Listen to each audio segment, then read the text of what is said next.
Hey, how we doing, guys? Morning, friends. Joe here. Kevin. It is binge week for New Girl, guys. Yes, it's We finally here. did it for the Americans. We did it for Marvelous Mrs. Maisel. Yep. Now, this show's going to get its day now. Absolutely. So what that means for us is it's a show that's working really well for us and we're enjoying. So when we do that, we decide, okay, we're going to watch the entire series, right? That we've gotten there with this show. So what we're going to do is we're going to watch 4 episodes this week instead of 1 and put all of them up on Patreon and then add one on Patreon every week, just like we're going to, just like we're going to keep doing over on YouTube. So that way we're always several episodes ahead. Yes. Over on Patreon as a thank you to our Patreon subscribers for being there with us. This is a very bingeable show. So it really is. If you guys can't wait like us, right? Hop on there. You guys can check it out with us. Yeah, we do love our binge weeks. We get to binge shows we don't normally get to. It's so great, right? Yeah. The worst part about binge week though is, with our luck, every time we end the binge week, it ends on a cliffhanger episode. It certainly did on Maisel, didn't it? It did. With New Girl, I don't really see this having a cliffhanger. Unless they're doing 2-part episodes. I don't know if this does, like a lot of sitcoms will. I'm sure they will eventually. But, you think so? We're still in season 1, and I think we're probably towards the tail end of it. We're more than half. Yeah, so, for sure. So I'm sure this will end with us getting pretty close to being season 2. Sure. But the last 2 episodes really have been kind of heartfelt, and I don't want to say profound, but they've definitely been about character growth. Yeah, they've still been funny. This is a hilarious show and has been from the first episode. Yeah, they're well defined, well lived in characters. But yeah, we got a lot more depth, and new sides of Nick 2 weeks ago. Yep. And Schmidt last week. Yeah, and we are Schmidt heads. You guys know that. You guys can recognize I love that guy, right? Yeah. A lot of you guys are fans of Nick as well, and I can't pick between the two, honestly. Really? I think Jake Johnson destroys that role. I don't know how he has. I mean, he had a good career. He did. I would think that he'd be able to get cast in a billion different roles that he wanted, just based on his ability to kind of play a disaffected guy. He kind of has. Better than anybody. He kind of has. He's been cast in a lot of stuff. Right. Max Greenfield, though, is the real standout for the show for me. Everything about his performance makes me laugh. Yeah. He doesn't have to say anything. He brings a big manic energy to everything too, doesn't he? And you can tell he's quick on his feet with the improv. Yeah, he is. Like the last episode when it was his breakdown and he's in the park playing bongo drums, eating street meat. Right. That's hilarious. Oh, it was, for sure. It's one of the funniest things I've seen on TV. And much more so than Nick, who's more of a verbal actor. Yeah. Max Greenfield brings the physical comedy like an expert, for sure. Jake Johnson has some great physical comedies. Sure. But you're right, Max Greenfield, every episode so far, this man, we're 17 episodes deep now. Yeah, this will be 17. We're looking for it now. He's had his shirt off in every episode. He loses his shirt in every episode. And it's not like oh wow, look at him, good for him. It's a hilarious. Yeah, he's in shape, but it's hilarious. You know what I mean? Yeah. Oh, sure. Yeah. It's obviously deliberate, but it makes sense in the context of what's happening in the episode. It's like this is where a manic guy would yank his shirt off, and sure enough, there you go. And so we've talked about Jake Johnson getting cast in roles. I think Max Greenfield can't get cast in roles because he might be typecast from this. You just look at his face, and because he has all this baggage with him, you just want to laugh. Yeah. Well, when we were watching this, it kind of reminded me of Michael Richards after Seinfeld. Yeah, Kramer. That guy couldn't buy a role after that, right? Well, probably doesn't deserve to. Yeah. Well, now, yeah, but there was a gap between Seinfeld and his, very ill-advised meltdown in stand-up comedy, where he just couldn't get a role because he is Kramer. You know what I mean? People look at him and that's his role, and it's hard to get him in something else. Honestly, the guy what he should have done instead of racist stand-up is shaved his head and done a Quentin Tarantino druggy movie or something. Something way out from what he was doing. Kramer. Yeah. Right? Yeah, exactly. And of course he didn't, and what happened, and it's unfortunate for everybody involved. But yeah, I kind of feel like that Max Greenfield might be in the same boat. Well, he kind of tried, I guess. With Promising Young Woman came out in 2020, right? And he kind of played a d-baggy frat kid. It worked for that movie because that was really the anti-d-bag frat guy movie. Right. You know what I mean? So it sucks that he's still getting those kind of roles, but you never know. They probably made more money than God with the show, and they probably don't have to work. Right. I know he was on American Horror Story for a while. I didn't see it. I kind of stopped after season 2. And I liked it, but I just didn't. It goes off the rails. I've heard from what I've seen of it. Right. I haven't seen all of it. I've heard that subsequent seasons aren't nearly as good as 1, which I thought was a masterpiece, and then 2, which I thought was still really good. I agree with you. And then I didn't go on after that because I was told you might not want to go on after that. But still, I heard he was on that. So I mean, he's working. I don't know what kind of role he played on that. It may have been the same role. But I would find that weird in the context of yeah, exactly. That would be funny, actually. Right. Him just freaking out all the weird stuff happening. But man, and we haven't even mentioned Zoe Deschanel, who kind of plays Zoe Deschanel, or Winston, whose character development has come a long way since they started figuring out what they can do with him. I think I've seen Winston in something recently. Right. I know he's still working. Oh, for sure. Like I said, I looked it up. He's going to be in the new season of Fargo. Yeah, that's okay. I think that's what it was. We were talking about that. Yeah. So I love the cast. We love the cast so much. They have a great dynamic. And let's sit back. Let's enjoy this binge week, man. Right.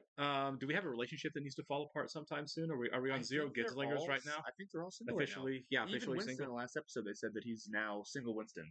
Oh, got it. Okay. So him trying to get rekindle with the one girl didn't actually work out. That's maybe. I don't know. Throwaway line. They said in the last episode that he was single. So we do want to welcome some new Patreon subscribers for the last couple days, guys. So Jonathan, Random Fandom, and Kemper, thank you so much and welcome for being here with us. We appreciate it. We sure do. And if you guys are watching us on YouTube, welcome to our channel. Hello. If you don't mind hitting the like button for us, please leave us a comment down below. And if you don't mind, hit the subscribe button so you can stay up to date with the new content we've coming your way. Yeah. If you'd like to see a full reaction to this and everything else we've watched or are watching, please check out the link in the description below to our Patreon page. Hey, sorry, I was just checking your credit score. Randall Park. Got this number that's crazily low, so I'll try again. Don't bother, I'm sure it's right. Oh, I'm sorry. I've been doing this a long time. I've just never seen a score this low. Did you just wake up from a coma? He's being bullied. No. It's like mysterious. It's like, I want to call Nick Miller. You can't. He doesn't have a phone. What? You can go all ghost protocol on everyone. How did you know that? Question, how do you forget that? Answer, you don't.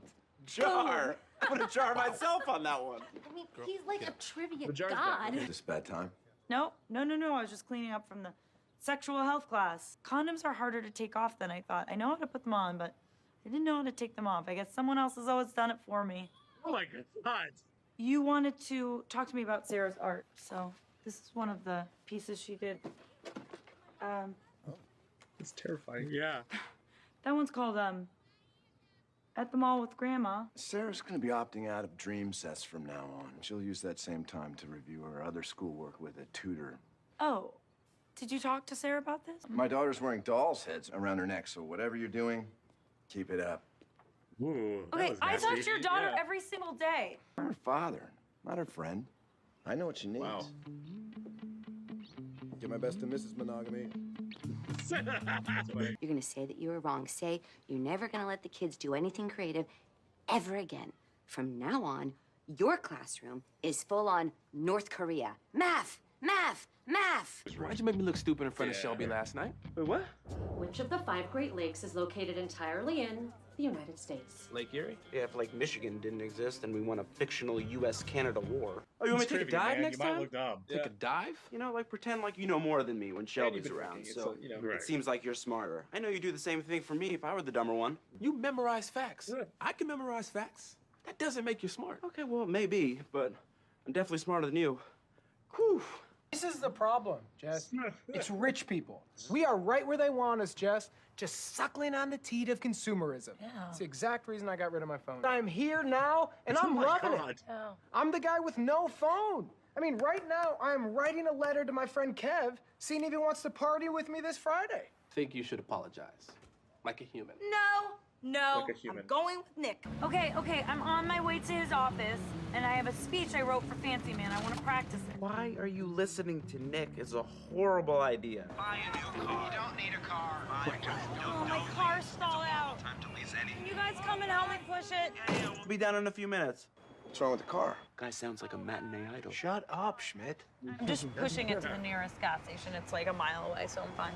Mr. Schiller, I can take care of myself. It's how I was raised. I wasn't raised with money, so when something broke, we pretended it still worked. Some of my best memories are pushing this car around on family vacation. He is going to start liking her, isn't he? He just has a certain aura about him. It's like he's a really caring man. He could seduce anything. Right? Now, come on, take mine. I don't know how to drive cars that work. You can drop it off tomorrow night. I'm having a party. Good cookout. Come on over anytime. Come on. You know what he's doing? He's taking back the power. So I have to go to his cookout, and instead of standing up to him, I have to grovel. Just a thought. What if he likes you? Can I say something to you now that you're not gonna like? No. Maybe Russell intimidates you because you wouldn't have to take care of him because he would take care of you, and that just terrifies you. No. In 1948, Albert began the first American Monkey in Space. Let's go. Boys, I know what Mesopotamia is. It's gonna be crazy. Use it in a sentence. Look, there's Mesopotamia. So I'm gonna have to hate me up. Well, for starters, look at this place. Nick would not be the guy I'd bring At along one for point, this there was at all. No. Rich boy punk. What's happening to me, Jess? I want to sit at that desk and veto a law. What are you doing there? Someone else's stuff. Just when I put my hand on this desk, I feel sexually proficient for the first time in my life. Nick, I know this room is beautiful, It is a gentlemanly, beautiful and room. smells like Christmas, but you have to stay Like strong. Christmas. I'm gonna go find Russell. I want to first of all say thank you, Russell. Yep, yes, all right. And second of all, I want to say I know you donate a lot of money to this school, but You think I'm a snob? no. Yes. No. Jess, I'm 42. I've made a lot of money, and I enjoy There's no way spending. that's true. You gotta try one of those. Deconstructed Oh, look it up, spoon. yeah. It's delicious. Oh. I mean, he looks great. Don't get me wrong. Yeah. This is so You awkward. wearing my sweater? No, yes. It was on the back of the chair, so I thought the sweater belonged to the chair. I thought it was a chair sweater. No, Jess. Yes, I'm Jess's roommate. I'm the guy with no phone, if she's told you. That's my thing, no phones. Why don't you have a phone? Because I don't want to be tied to some corporate system. And he has a credit score of Bad and no one 250. will give me one. I got this as a gift from the company for Christmas. Oh, wow, that's great. My boss gave me 3 credit cards he found at the bar and said, you didn't get these from me. Oh my god. Here, take it. No, I can't take your phone, man. I can't, it's just... Is it possible to be sexually attracted to an object? Yes, it is. It really is. You can keep the sweater. Sorry, Jess, I'm coming in. Oh my God. What's going on? Oh my God. Wait. I just. Oh, No, my- I just pressed some buttons with Yeah, cartoon it's characters on them. Japanese. Of course, it's Japanese today. I don't care if you pull your donation. I'm not gonna grovel. Why do you think I was gonna pull the donation? I would never do that. He is a great guy. Awesome. Jess, you put it up to 6 happy faces. I've never gone past 3. I know that I'm insane you can't give in to this guy, but I don't think that you should run from him either. Because no matter where you go, he could find you. I believe that. No, running's good. I'm gonna run. Be a grown-up. He likes you, Jess. Go back in there. I did not expect this from Nick when they were walking up to the house. I thought he was going to be part of the problem, but not part of the solution, yeah. Winston, you are all over the place. The Green Bay Packers did not invent the T formation, nor was Crispin Glover the first man to die in the Revolutionary War. This is supposed to be fun. You tried to memorize all the trivia answers. Winston, I don't want some smart, rich guy who owns his own car. I want to be with you. Are we doing this? Is this real? Like, are you my girlfriend? Because if that's what you're saying, then that would make me very happy. Me too. I'm not used to people who have it all together. Exactly. You scare me. Oh, no, I don't have it all together.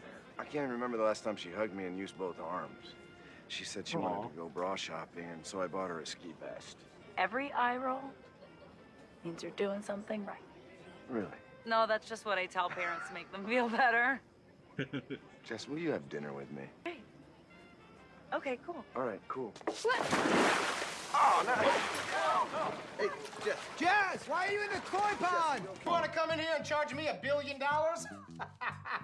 That's nothing to me. I don't know why, but he reminds me of Dennis Franz so. I know, young Dennis Franz, yeah. I just so it's I just watched Psycho 2 the other day, and I'm watching Dennis Franz that movie, and I'm like, this just reminds me of Jay Johnson. Yeah, I get that. I don't know if it's a Chicago thing or what it is, but he was really good in that too. He was really good. If you obviously Psycho's a masterpiece, and I recommend it to anybody Psycho who likes 2's movies. Psycho 2 was underrated. Very underrated. It is. I didn't expect it to be good. No. I don't think anybody expected it to be good. It shouldn't be good. It's great. But it is fantastic. Who did that one, by the way? I know it wasn't Hitchcock. It was the Australian Way director. later, right. I can't remember his name, but he's an Australian director who's done, I think he did another sequel to a famous movie. I know Dean Cundey shot it. Okay, yeah. It is an underappreciated film. Good Halloween movie. Great Halloween. Yeah. Peacock, guys. But no, this episode, I love Dermot Mulroney so much. I do too. I have only seen him outside of Young Guns. I've only seen him in like romantic comedies. That's all I've seen him in too. Right. Like Scream 6 that came out this year, I guess. Yeah. So he was in that earlier this year, not the romantic lead, which is kind of a surprise. Right. But he's always that guy. He's always the love interest. He's always like has the smoldering looks. What's the one I saw him in one recently? Not like a year ago, and he was a romantic lead, but he was a male escort that was to stand in as a fake boyfriend who obviously fall in love. Oh yeah, You know what what I'm is talking that about? movie? Was it Amy Adams? Or am I thinking of a I don't different? think it's Amy Adams. It's somebody, right? I know what that is, but I you know what I'm cannot talking about? freaking place that movie. It's not Julie Roberts. No. Oh, Is it I Cameron think of a Diaz? different one. No, I don't think so. I'll have to look it up. I'm not sure. Let us know what it is in the comments. Yeah, it's you know what older. I'm talking about? It's an older movie. It's in like a '90s, I think. Yeah, I think it's Cameron Diaz, but I could be wrong about that. I can't remember who the female lead in it Let is. us know, but he's a great actor. He does his roles really, really. I think he's a good actor. I think he can do a lot more than he's kind of pigeonholed into. But he's great at what he does. He was great in this. Look, we'll use this time to gush about him a little bit because his career, obviously, I think he probably peaked in the '90s. Yeah, for late sure. '90s, early 2000s. Right. Well, My Best Friend's Wedding was a big hit for him. So he kind of gets market corrected by like Clooney a little bit. Sure, I get that. Right. Same time period too. Even Dylan McDermott a little bit. Yeah. By the way, there was a fun thing. Wasn't fun. It's a strike, but the actor strike. Him and Dylan McDermott, they were together on the picket line because everybody gets their names mixed up. Right. So they really leaned into that meme. That's pretty funny. And there's like a meme of the two of them, like on the actor strike, right, and stuff. But yeah, those two guys, I feel like it was always between the two of them. Yeah, in the '90s. Like we said, Clooney. Who else is like another actor like that? Because he kind of falls down amongst the tiers of like these box office stars. You know what I mean? Right. Well, yeah. I mean, who are the '90s romantic comedians that he kind of got? That kind of got him. McConaughey a little. McConaughey went through a weird stretch of being Grant. that guy. Yeah, for sure, Hugh Grant. Yeah, he was the biggest. He's a British heartthrob. Rooney, right? Yeah. But it's cool that like an actor that was big in the '90s that had like 4 or 5 year window. Yeah, a really big star. Yeah. They go to TV. Yeah. You know I love that. Yeah. It's amazing. Even who's the guy in My Big Fat Greek Wedding? John Corbett. Oh yeah. He's also in that category. Yep, he does a lot of romantic comedies. Yeah, and now he's also on TV. He's making sequels to like the '90s movies he was in. Right. I think Dylan McDermott can make a comeback. I think I would too. love to watch like an older romantic comedy. You said Dylan McDermott. I did. Yeah, People do it all the time. I do. I've done it too. Yeah. Oh my god. So now it's just confusing. Mulroney. Yeah. Dermot Mulroney. Right. Dermot Mulroney. You say it too often, you just get it mixed up. Well, for sure. I would like to see him in something now. You know, it's something different, different than the romantic lead, or you want to see him still in that role? Because he killed this. Have Netflix give him a movie.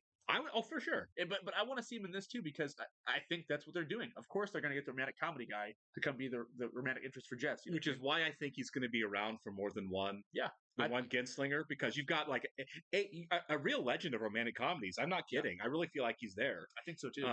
And I because it's a relatively new genre. Like '80s is kind of when that romantic comedy kind of really became a big thing. Yeah, maybe '90s. I think at late '80s, early '90s. Yeah, and Something Wild is when it really starts. You know, that's true, right? Yeah. That is a crazy movie. Love it. Ray Liotta. Yeah, R.I.P. Right. But you're right. It's relatively new, and I don't want to say it's done to death. I feel like the era of like romantic comedies now, it's stuff like older couples. Like what's the Clooney Julie Roberts movie that just came out a couple years ago? Oh, right. I know what you're talking about. Yeah. I didn't see it. Or I mean, Something's Got to Give. You know, it's like Diane Keaton and like Jack Nicholson. Yeah. That's true. It did. Yeah, it's like the people that loved them in the '90s aged up with them. Yeah. Well, because even Keanu and Winona Ryder, they had that Destination Wedding movie come out a couple years ago. Yeah. That's the era we're in now, and he says he's 42 here, which we should look that up and see if he actually. I think he was older at the time. I mean, I don't know what year this episode came out or anything, but 2010, 2011 probably. I feel like he'd have been older because Young Guns was like what 87, 89. Was it 89? 89. Oh, okay. Young Guns 2 was 90. Oh, okay. But still, right. Still, right. Maybe he was. So obviously, this episode's a little bit older. But I just also want to say that I honestly feel like, despite the fact they're setting up new romantic leads and everything, I felt like this was one of the more laugh out loud funny episodes of the first season. I was thoroughly really enjoying this as far as just like brilliant comedy stakes, and I'm going to give Mulroney credit here because I really feel like he upped everybody's game around him as far as the romantic tension and everything. Yeah. And because obviously the guy's got comedy chops, for miles. Sure. And I do. Obviously the cast is great, but I really feel like he gave such a strong performance for everyone else to work off of. Yeah. That everything was elevated so well. I mean, I don't know who directed this episode, but just it hit all the notes just right all the way through. I think they finally found their stride. They definitely did. They Yeah. banged out a lot of episodes of characters coming to their own, Right. and now they can just run with it. You know, right. We've kind of established everyone, and now, yeah, because I mean, he didn't have a big part in this, but Schmidt was a lot of fun in this episode too. Schmidt and Winston were both great in this episode. Yeah, Schmidt kept his shirt on too. Oh, there was no shirtless Schmidt. We broke our string. Yeah, that was it. Yeah. Wow. But I don't know. One of my favorite aspects of the show is I like the fact that they get celebrity guests to come on and be the relationships. I like that do too. so much. I do too. I think it's a lot of fun. Right. Which is why we're probably going to have Winston and his relationship longer. I think so. Because she's not a major star. She's been around for a while now. She has, for sure. But she's not going to be on the same level of demand as a Justin Long or or some of those other actors that we've had. I'm not familiar with that actress's work. Right, exactly. Yeah. So I'm not saying she's not working. I'm sure she was. Yeah, I'm sure she's been a step up. Right, but we're not overly familiar with it. So she's not as famous as Dermot Mulroney. For sure, which means it'd be easier to hire her for a longer stretch, I feel like. You know what I mean? It's like casting a supporting actor to run all the way through with it. Versus, hey, we can't really have McConaughey and Woody Harrelson on season 2 of True Detective because we were lucky to get him for 1 season. We don't mention True Detective season 2 around here. Maybe I would have liked it'd be funny? If it was something else. A True Detective season, Dermot Mulroney, Dylan McDermott. I would watch that. HBO, are you listening? I want to see a drunk buddy cop. We'll write it. Drama. It won't be great, but hey, we'll write it. It won't be great, but there will be cliches. There will be cliches. I love this episode. This is one of my favorites because it was hilarious. The scenes between Dermot. Now I'm messing it up. Dermot Mulroney and Nick were great. That was a great scene too. I found the sweater in the chair. Nick's hair sweater. Is it possibly attracted to a physical object? Yes, it is. It really is. It's kind of doing like a Baldwin and 30 Rock. Yeah, it was. Yeah. We get to watch that next. We do. All right. Thanks so much for being here, guys. This was such a fun episode, and we will catch you on the next one. See ya.